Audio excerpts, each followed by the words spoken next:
Hello good evening everyone. आज के class में हम लोग जानेंगे कि आईएलटीएस स्पीकिंग करने से पहले यानी कि स्पीकिंग टेस्ट में आप जब जा रहे हैं तो स्पीकिंग टेस्ट में जो कॉमन एरर्स होते हैं, कॉमन मिस्टेक्स होते हैं, उन सब के बारे में आप आज वीडियो में जान सकेंगे। और ये वीडियो उन लोगों के लिए बहुत ही अच्छा होने वाले हैं जो आईएलटीएस की प्रिपरेशन क्लासेस कर रहे हैं और इंग्लिश में कम्युनिकेशन करने में उन लोगों का दिक्कत हो रहा है। तो अगर आईएलटीएस में अगर आपका स्पीकिंग में स्कोर नहीं आ रहा है और उसको बेहतरीन करने के लिए आपको क्या करना पड़ेगा और जो कॉमन मिस्टेक्स है जो आप करते हैं एग्ज़ाम से पहले और एग्ज़ाम के टाइम में, उससे आप बच सकते हो। आइए शुरू करते हैं। देखिए, जो भी बहुत स्टूडेंट हमारे क्लास ऑनलाइन ऑफलाइन जो करते हैं उनको भी हम यही सलाह करते हैं कि जो अगर आप एग्ज़ाम करने से पहले समझ जाएं तो बेहतर रहेगा। देखिए, एग्ज़ाम करने से पहले एक ही मंत्र को याद कीजिएगा कि प्रिपरेशन आपको बेस्ट होना पड़ेगा। आइए समझते हैं जो कॉमन मिस्टेक्स है आईएलटीएस स्पीकिंग में। द टिपिकल एरर्स और मिस्टेक्स ऑफ स्पीकिंग। देखिए, पहला तो हो गया lack of fluency and coherence. अगर आपका फ्लुएंसी अच्छा नहीं है तो कोहेरेंस भी अच्छा नहीं हो पाएगा, यानी कि आप सीरियसली उसको बात नहीं कर पाएंगे, उसको ऑर्डर में आप बोल नहीं पाएंगे। और फ्लुएंसी यानी कि हो गया फ्लो ऑफ टॉक। अगर आपका बोलने का जो स्टाइल है, बोलने का जो फ्लुएंसी है एक तरह का हुआ तो ही आप अपना मार्क्स ले पाएंगे। तो इसमें आपको समझना होगा कि इसमें पॉजिंग अगेन एंड अगेन, यानी कि आप हर वर्ड के बाद में रुक नहीं सकते हो। आपको कंटिन्यू वन सेंटेंस तक बोलना पड़ेगा और उसके बाद फुल स्टॉप में हल्का सा पॉज होकर फिर सेंटेंस को रीस्टार्ट करना पड़ेगा अगले सेंटेंस की तरफ। देखिए, अगर आप using filler such as you know, अगर बात करते हैं यूज़ करते हैं यू नो करते हैं बार बार करते हैं तो आपका जो फ्लुएंसी लेवल है वो भी घट सकता है। और ये फिलर साइज किसका मीनिंग कुछ नहीं होता है। तो आपको बोलने के दौरान इंग्लिश में अगर आप इंटरेक्शन कर रहे हो, कुछ बात कर रहे हो, कुछ एक्सप्लेन कर रहे हो तो आपको उसको सोचने की ज़रूरत नहीं है, आप बस उसको क्लियरली बोलिएगा। और देखिए, जो क्वेश्चन आपको पूछा गया है उसी को आप आंसर दीजिएगा, यानी कि क्वेश्चन एक और आंसर अनेक और दूसरे देंगे तो आपका ऑफ टॉपिक होने की संभावना बहुत ज़्यादा बढ़ जाता है। इससे आप ख्याल रखिएगा। देखिए, पहला हो गया लैक ऑफ फ्लुएंसी और कोहेरेंस, इसमें आपको बहुत ही ध्यान देना पड़ेगा।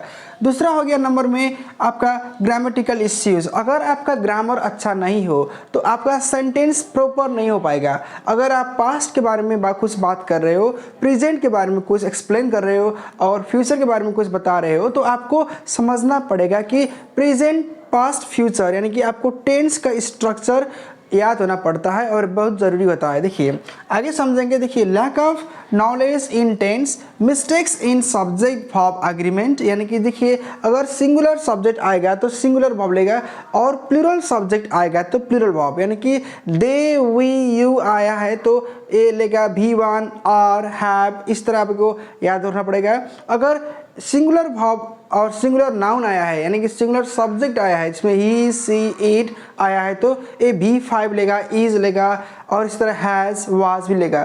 तो आपको समझना होगा, प्लूरल सब्जेक्ट है तो प्लूरल वर्ब, सिंगुलर सब्जेक्ट है तो सिंगुलर वर्ब। सिंगुलर वर्ब होने के यानी कि अर्थ हो गया V5 और प्लूरल हो गया V1। देखिए, अननेसेसरी यूज़ ऑफ आर्टिकल्स, यानी कि आप किसी भी तरह ए एन और द का यूज़ करने से पहले अगर वो अप्रोप्रिएट है तो ही यूज़ कीजिएगा, लेकिन अननेसेसरी रूप में उसको यूज़ मत कीजिएगा।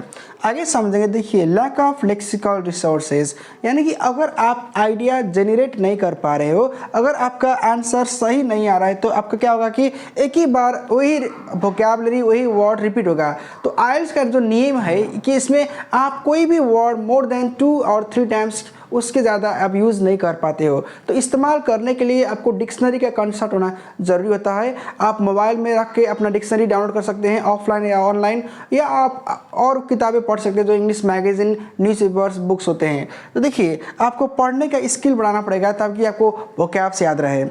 वीकनेस इन जनरेटिंग आइडियाज़, जब आपके पास वोकैब्स का कमी हो, ग्रामर आपका वीक रहेगा तो आप आइडिया डेवलप नहीं कर पाएंगे। जब आइडिया डेवलप नहीं होगा तो आप डिलीवर भी नहीं कर पाएंगे। तो इसीलिए आपको समझना होगा, इसमें बहुत ज़रूरी होता है। देखिए, प्रोनाउंसिएशन ये चौथे खंबा है। देखिए, मिस प्रोनाउंसिएशन वर्ड, मान लीजिए आपका हो गया नाइट।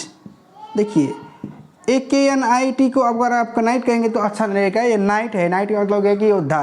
उसे देखिए KNOW नो हो गया है, नो को आप कनो नहीं कर सकते हैं। देखिए सर आपको निमोनिया हो गया है, निमोनिया में इसमें क्या होता है कि पी आता है, तो पीनोमिया तो आप नहीं कह सकते हो, तो इसलिए राइट वर्ड का राइट प्रोनाउंसिएशन।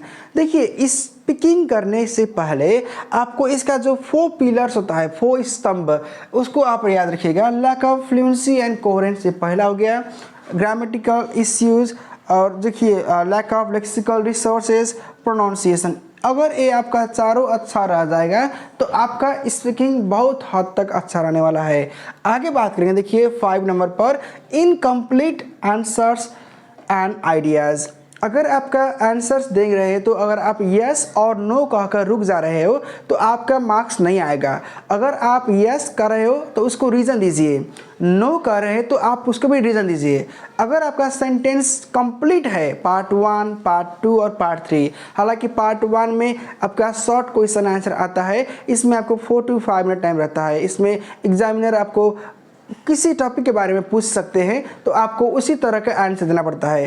पार्ट 2 में आपका टाइम रहता है 3 to 4 मिनट्स। इसमें आप देखिए करेंगे कि किसी एक टॉपिक में आप एक्सप्लेन करेंगे बुलेट पॉइंट्स को, और इसमें आपको 1 से लेकर 2 मिनट तक बोलना पड़ता है। इसी तरह बात करेंगे पार्ट 3 में, तो आपका टाइम रहेगा 4 to 5 मिनट्स, और इससे भी एग्जामिनर आपको पूछेंगे तो आप अपना आंसर देना पड़ेगा। तो देखिए पार्ट 2 में आपको अकेले ही बोलना पड़ता है 1 से लेकर 2 मिनट तक, लेकिन पार्ट 3 में जो पार्ट 2 में क्वेश्चन पूछा गया था उसी के संदर्भ में क्वेश्चन आपको पूछा जाएगा। तो इसमें आपका आंसर कंप्लीट और लेंदी होना पड़ता है। अगर आपका आंसर कंप्लीट नहीं आया तो एग्जामिनर आपको क्रॉस क्वेश्चन पूछ सकते हैं। देखिए आप याद रखिएगा कि सेंटेंस कंप्लीट देना है आपको। लैक ऑफ कॉन्फिडेंस, आपको कॉन्फिडेंस लेवल को लैक नहीं करना है, उसको ग्रो करते जाना है हमेशा ही। और ओवर थिंकिंग में नहीं होना है, आप ज़्यादा सोचेंगे तो कुछ नहीं कर पाएंगे, इसलिए उतना ही सोचिए जितना आप कर सकते हो। ओवर कॉन्फिडेंस, किसी भी चीज़ में ओवर कॉन्फिडेंस होना, यानी कि मिस्टेक को न्योता दे रहा होता है, मिस्टेक को आप बुला रहे हैं, उसको न्योता दे रहे हैं, तो इसलिए आपको ओवर कॉन्फिडेंस नहीं होना है। Lack of discipline and respect, देखिए क्या होता है कि इस एग्जामिनर कहीं भी से भी आ सकता है, किसी राष्ट्र का भी हो सकता है, लेकिन आपको क्या करना है कि वो उस टाइम के लिए, यानी कि 11 से 14 मिनट के लिए जो स्पीकिंग का ड्यूरेशन रहता है, उस टाइम के लिए एग्जामिनर ही सब कुछ है। और आपका जो वॉइस रिकॉर्ड होता रहता है उसमें भी आपका रिस्पेक्ट दर्ज होता है। देखिए तो आप डिसिप्लिन, बॉडी लैंग्वेज को शो कीजिए, उसको रेस्पेक्ट दीजिए। और सबसे बड़ा गलती कहाँ करते हैं स्टूडेंट की, उन लोगों का टाइम मैनेजमेंट स्किल जो पुअर होता है। देखिए जिसका टाइम मैनेजमेंट स्किल अच्छा रहे तो वो उन टाइम को, यानी कि पार्ट 1, पार्ट 2 और पार्ट 3 को सही से इस्तेमाल कर पाएंगे और उनका मार्क्स जो भी है अच्छा आ सकता है। तो आपको क्या समझना, देखिए कि टाइम मैनेजमेंट स्किल आप में होना बहुत ज़रूरी होता है। आगे समझेंगे, देखिए lack of preparation and hesitation. अगर आपका प्रिपरेशन सही नहीं रहा, एग्ज़ाम से पहले अगर आपका प्रिपरेशन वीक रहा तो आपका एग्ज़ाम में भी आप उतना नहीं कर सकेंगे जितना आपको करना चाहिए था।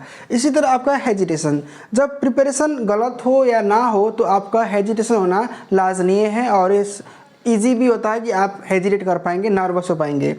Poor body language and no eye contact, देखिए आइल्स का रूल्स क्या है कि आपका कॉन्फिडेंस होने के साथ साथ आपको आई कांटेक्ट करना होता है, स्माइली फेस करना होता है, और बॉडी लैंग्वेज को आपको बहुत ही फोकस करना होता है। पुअर इंटरेक्शन स्किल, अगर आपका देखिए आइल्स का स्पीकिंग क्या होता है कि नॉन नेटिव स्पीकर, अगर आप इंग्लिश स्पीकिंग कंट्री से बिलोंग नहीं करते हो तो आपको आइल्स का एक एग्ज़ाम देना ज़रूरी होता है, और इंग्लिश प्रोफिशिएंसी आपको शो करना होता है। जब आप इंग्लिश में कॉम्पिटेंसी आपका शो हो जाएगा, यानी कि इंग्लिश कैपेसिटी आपका अच्छा रहे, तो उसके लिए स्पीकिंग टेस्ट में ज़्यादातर क्या करते हैं कि आप कम्युनिकेट कर पाएंगे नहीं, कम्युनिकेशन स्किल को ही आपका जज होता है। तो इसीलिए आपको बेहतरीन कम्युनिकेशन स्किल पाने के लिए आपको English movies, English serials, commentary shows और इंग्लिश मैगजीन्स, बुक्स, स्टोरीज़, ये भी जो भी कुछ है और ये प्रोग्राम भी है तो आप उसको देख सकेंगे तो आपको अच्छा होगा। और अपने दोस्तों के साथ इंग्लिश में कॉन्वर्सेशन कीजिए, मिस्टेक करेंगे तो ही आप उससे लर्न कर पाएंगे, तो आगे बढ़िएगा। तो आइल्स के एग्ज़ाम के लिए आपका अच्छा रहे, आपको wish you all the best. अगर आप चैनल में नए जुड़े हैं तो प्लीज़ इसको शेयर, लाइक और कमेंट कीजिएगा, इसको सब्सक्राइब कीजिएगा अगर आप नए हैं तो। Thank you for watching. अगले बार बात करेंगे राइटिंग के बारे में। Thank you.